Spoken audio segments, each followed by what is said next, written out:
I mean, when we were writing it, I mean, my first choice, and you're going to think I'm lying, but this is the truth. My first two choices were Jennifer Hudson and Terence like Howard. My second choice was Idris Elba. It's a true story too. But anyway, that's another story.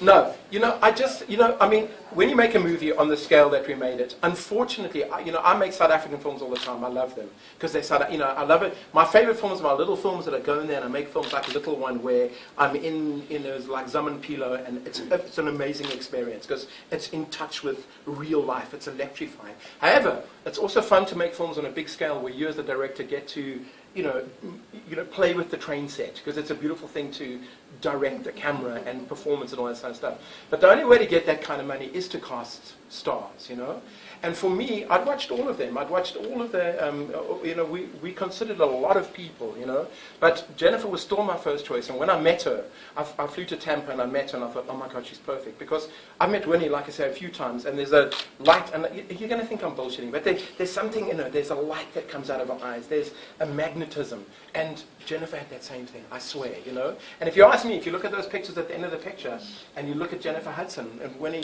in the wedding dress, it's Winnie. It's uncanny, And the same with, like Terence. For me, everyone's saying, why do you want some ghetto guy, Terence Howard, who was in, some, motherfucking movie to be Nelson Mandela? I said, no. I love Hustle and Flow, and he's brilliant. But when Terence, again, you look at those pictures, and it's incredible. Whenever I'd go and see Terence, he was just Nelson. He would not be anyone else other than Nelson Mandela. He drove me insane, because he'd go for dinner. Yes, Darrell. And it's like, oh my God. It's like very weird, But it was electrifying. And ultimately, it's sad for South African actors, because it's sad for me when Clint Eastwood comes and does. It's sad for me when Justin Chadwick does Long Walk to Fucking Freedom.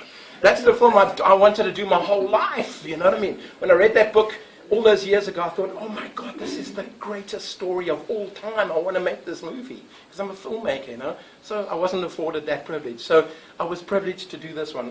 Andre afforded me an opportunity to do this, and it's the game you play. And movies are a tricky, dangerous game, You win some, you lose some. But I was really impressed with Jennifer Hudson. Her commitment was unfading. Here's an interesting story. When Terence Howard, he's an impeccable actor, he really invests himself in his character. He really goes there. Like I say, he studied Nelson's movie. It was unbelievable to watch this guy do. Like that one interview in black and white is uncanny. That's Nelson. I mean, it's just amazing. That clip from the thing, that's Terence Howard. Jennifer Hudson operates on a different level. She works from the heart. It's an instinctive thing. And at first, Terence hated her, because he thought, oh, who's this?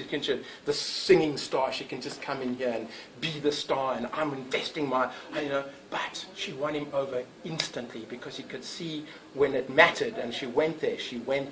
So for me, when she's in that jail cell and she's going there, man. She's processing. She becomes Winnie, and it's beautiful to watch, They're lucky, American actors, because they get paid more, so they can go to acting coaches and they can get all the information. Us South Africans, myself included as a director, you struggle more, but that doesn't mean, it's the game, I would love to make another film about Winnie Mandela with, a great actress in South Africa. Maybe that'll happen.